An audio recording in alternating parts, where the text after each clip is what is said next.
You know, so now basically Snowden is an enemy of the state because he gave up that information. You know? Yeah, he caused Esau not tongue to fall upon themselves, man.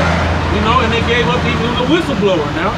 But if this is common knowledge, or at least, you know, our people don't know nothing, but even these low-level Edomites know that. So who is this then? This is 2 Thessalonians 2. I'm gonna start at 3. That no man deceive you by any means, for that day shall not come except there come a falling away first, and that man of sin be revealed, the son of perdition. Yep, son of destruction, right?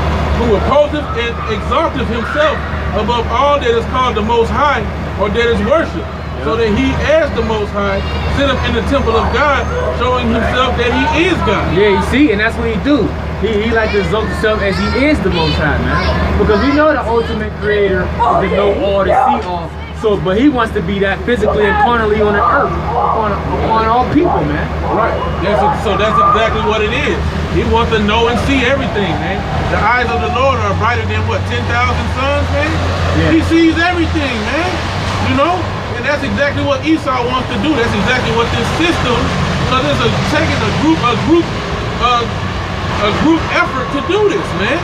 So how is it only one man of sin, only one antichrist? No, man, it's many. The scriptures even tell you that. But ultimately, it's this system, man. Esau at the head of this beast system, man, that wants to exalt himself above the Most High. How you gonna do it? By trying to know your every damn move, man. And the chip is gonna allow him to do that, man. Yeah. Because he got a lot of it, and he got a lot of it now. To track you and get all your whereabouts. Your phone, your car, all these got the chips in it, the things that's new. You know, so you know most, but the end game for him is wanting to chip the people. You see? To put that mark and to put that stamp upon you. And that mark that the brother just read, which we know is karama, right? That's a physical mark. You see? Because you Israel, y'all gotta know the difference in your marks. The mark in Hebrews 9 and 4, no, Slakia. Ezekiel 9 and 4 is the wav, the mark of exemption. Right. You see? Exempt from judgment. That's a spiritual mark.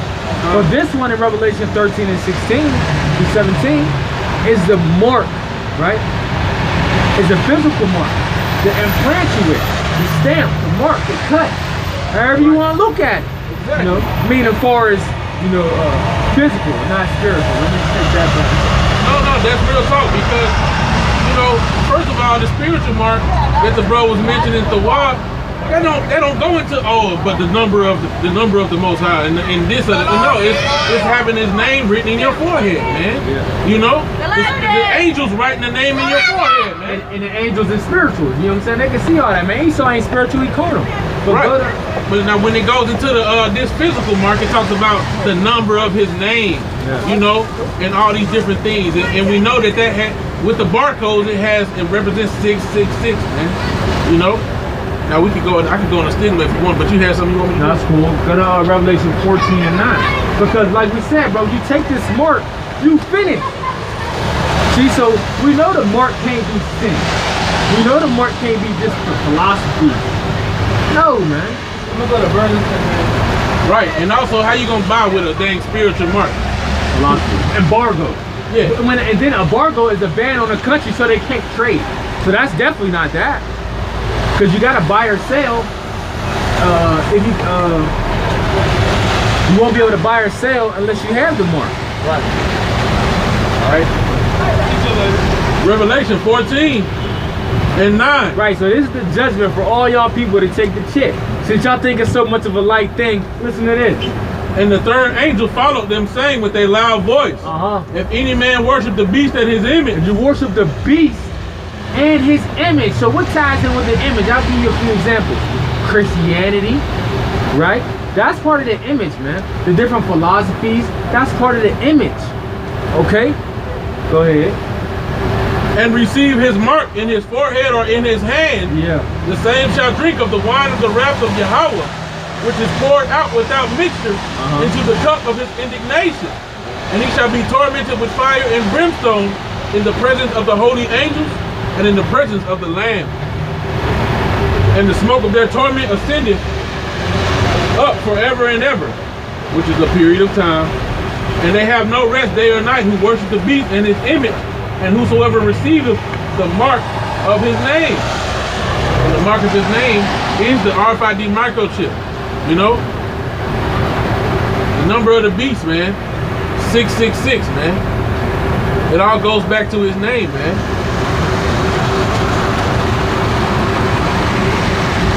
All right, you got some, you got, priest said bring it out. Yeah, ultimately, so if you take the mark of the beast, you finish, man. You can't repent from taking that, man. Can't repent. Oh,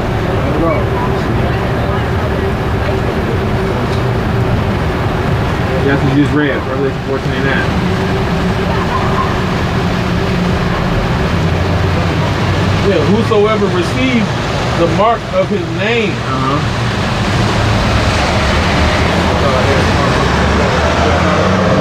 Alright, so now we're going to shift gears, you know, dealing with these other camps, man. Things that they teaching, man, because the things that they're teaching is vital to your salvation. See, and Adam and them guys, they're not the only one to teach that the mark of the beast is not the RFID chip. So do IUIC, man. See, so do what is Zabak, HOI? Right? I think Zabak's HOI. These guys don't teach that the RFID chip is the mark of the beast, which it is, and it's evident. You see? But hey, if you take it, it's up to you, you're gonna be destroyed. You know? So yeah, actually, matter of fact, that's what I want to say. It's in 18. Revelation 13 and 18.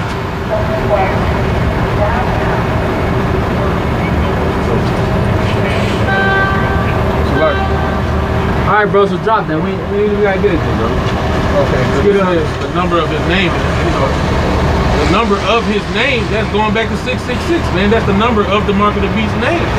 You know, which is Kai's stigma.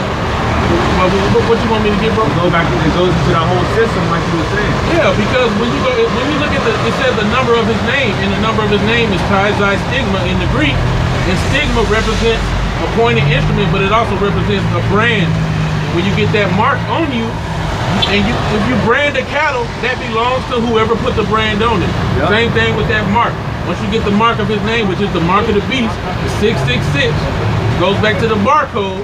This whole system, you become property of Esau Edom, man, of the beast system, and after that you destroy it, and that's it. Right. That's right. Go ahead, bro. So give me Acts 4 and 12. You know, because then you got other camps, and I'm gonna say, call you out IUIC.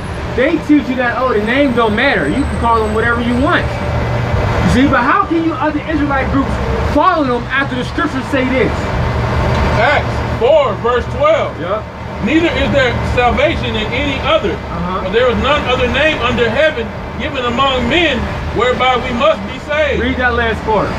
For there is none other name under heaven given among men whereby we must be saved. So there's none other name given among heaven whereby we must be saved. So how can you utter that corrupt communication out your mouth and say, no matter what name of the Lord you call on, you'll be saved? That's not true. That's not true. You see, the name of the Lord don't matter. No, it does matter. Acts 4 and 12 tells you so. But we know the elect is only going to attain that name ultimately. And I mean, not just obtain it, but stick with it. Okay? Call upon that name and during their times of trouble. You know, because a lot of guys that knew the name, they fell out and they bugged out. That means what? They didn't stick with it. That wisdom didn't it didn't take root in them, man. It didn't take root in growth, man. The root didn't get established. Hey, it took root in rocky ground and then it burnt when the sun came out, man. Yeah. You know, like the parable said. And if it was that simple to get saved without knowing the name, then what about the ones who had that statue to the unknown God in the book of Acts? Why did they still have to go preach to them? Because they was lost, man. You know, they needed to know the name, man. All right, I got a Sirach, right? Backing up my statement. Ecclesiasticus 17, verse 10, it says, and the elect shall praise his holy name. So we know that the elect is going to praise the holy name. We only know that the elect is going to come out of 12 tribes of the children of Israel. Period. Right? Verse 11. Besides the name, besides this, he gave them knowledge and the law of life for inheritance. He made an everlasting covenant with them and showed them his judgments. Their eyes saw the majesty of his glory, and their eyes heard his glorious voice. So that's the point, man. So the Lord gave everything to who he wanted to give it to, man. The elect, man. And that's who's going to obtain everything, is the elect. I think I got it in John. Right? You got something, bring it out. You catch it before me. Yeah, go. You might have another one. This is the one I was looking for. Go ahead, you got it. Revelation 22. And I'll start at verse 3. So this is at the end, man. This is after the Most High established us, man. And there shall be, well, I want to get the one better. It's one better than this, man. Because people might try to say, see, this after he come back. But it's one that says, have their names to the servants of our power, have their names sealed. Have his name sealed in their forehead. Did you bring it back here? No, I didn't get that. This is another one, though. This is Revelation 22 and 3. And there shall be no more curse. But the throne of the Most High and of the Lamb shall be in it. And his servants shall serve him. And they shall see his face. And his name shall be in their foreheads. Oh, that's another one. Oh, yeah.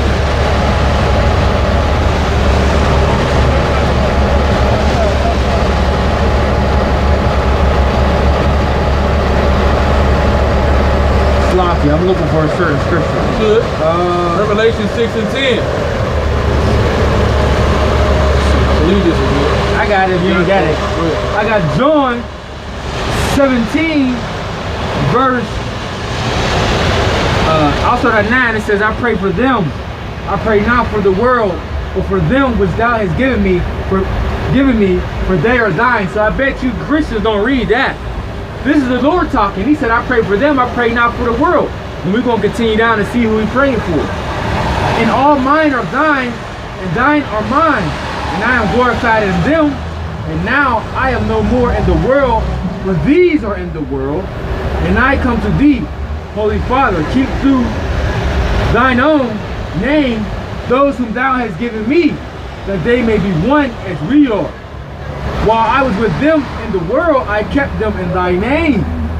Those that thou gavest me, I have kept, and none of them is lost, but the son of perdition, that the scripture might be fulfilled. And that's talking about Judas Iscariot. So it's showing you that the Lord was talking about the disciples, right? Which later became the apostles. It says, and now I come to thee, and the thing that I speak in the world, that they might have my joy fulfilled in themselves. I have given them thy word, and the world hath hated them, because they are not of the world, even as I am of the world. I pray not that thou shouldest take them out of the world, but that thou shouldest keep them from the evil. They are not of the world, even as I am not of the world. Sanctify them through thy truth, thy word is truth. As thou hast sent me into the world, even so have I also sent them into the world. And for their sakes I sanctified myself, that they also might be sanctified through the truth. Neither pray I for these alone, but for them also which believe on me through their word. So it's not, it wasn't only talking about the disciples, but the believers that believed on Yahweh Shai through their word, Yahweh Shai through their word, which they were preaching. See, so that was the only one that the Lord is praying for. See, those are the only ones that the Lord sanctified, man. Through the truth, and thy word is truth. You know, and what's in this truth?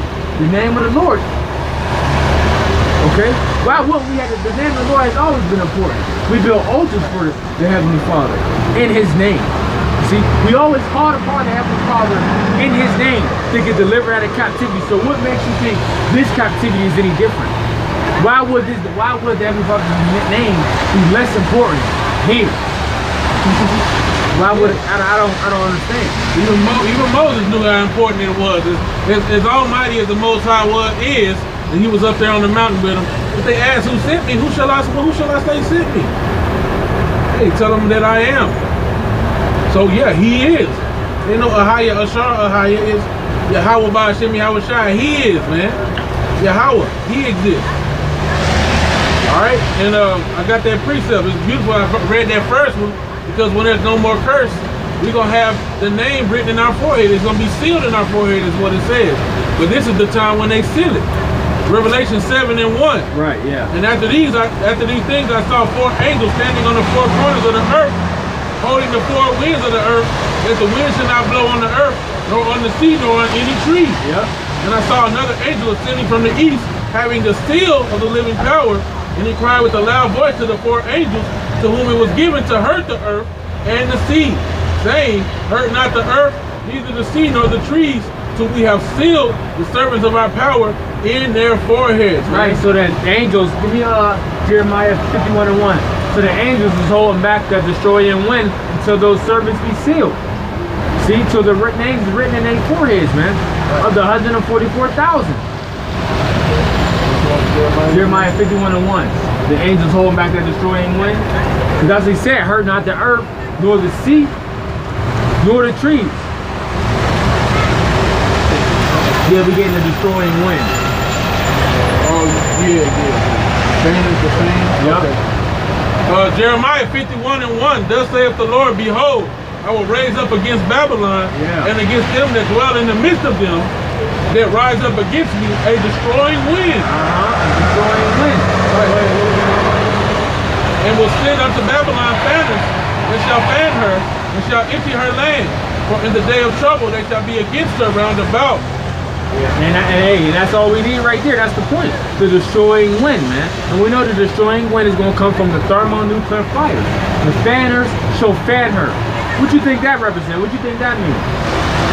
The missiles, man, is going to fan this place out, man. You see? And they said, what did it say? They should what roundabout? They should gather roundabout? Yeah, they shall enter her land, for in the day of trouble they shall be against her roundabout. Roundabout, that means on all sides. So that's just letting you know all these other nations is going to be on all sides of America, man. The NATO, the EU, all their different allies is going to come against this place, man. Right, exactly. You know, and that's just and like the scripture went into, when there's no curse, they're gonna look up and they're gonna already have the seal in their forehead, man. He not gonna let loose till they all sealed. Right. So that means this ain't even at the part where the missiles is coming down yet. You know, they holding that back until everybody gets sealed. Yeah. Then after they get sealed, then the destruction is gonna really happen on the mass scale, man. Yep. You know? Yep. So what you talking about, Nate? We gonna be here until we get to the elector seal, man. Then the destruction gonna come, man. And that's beautiful now you said that, because you got me going on another topic. They said these guys went on live TV, said that Israel is not gonna have to go through anything. Israel's not gonna have to go through anything. We're not gonna be we're not gonna go through no tribulation. Give me Matthew 24. Well, actually, I might.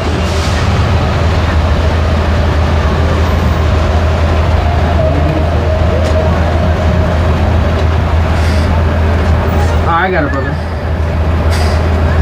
Matthew 24. Hey, bro, you know what? How's it going, guys? You got it? How you doing? You got a preacher? Well, all right. Matthew 24, verse 3. So we might as well start at the top when we get to that point where it's making. It says I'll start at 1. And Yahushua went out and departed from the temple, and his disciples came to him to show him the buildings of the temple. And Yahushua said unto him, see ye not all these things? Verily I say unto you, there shall not be left here one stone upon another that shall not be thrown down. And as he sat upon the Mount of Olives, the disciples came unto him privately, saying, tell us, when shall these things be, and what shall be the sign of thy coming, and of the end of the world? And Yahushua answered and said unto them, take heed lest no man deceive you, for many shall come in my name, saying, I am the Mashiach, and shall deceive many. And a lot of people is doing that now. They coming saying that they're the anointed, and they're not. And they're deceiving many of the people, man. You know, and I mean dealing with our people. They're deceiving our people because they're saying that they have been anointed and they haven't, man. Right. They say they got the truth. Right. Verse 6, it says, ye shall hear of wars and rumors of wars. See that ye be not troubled, for all these things must come to pass, but the end is not yet. So all these different things that we're hearing and that we're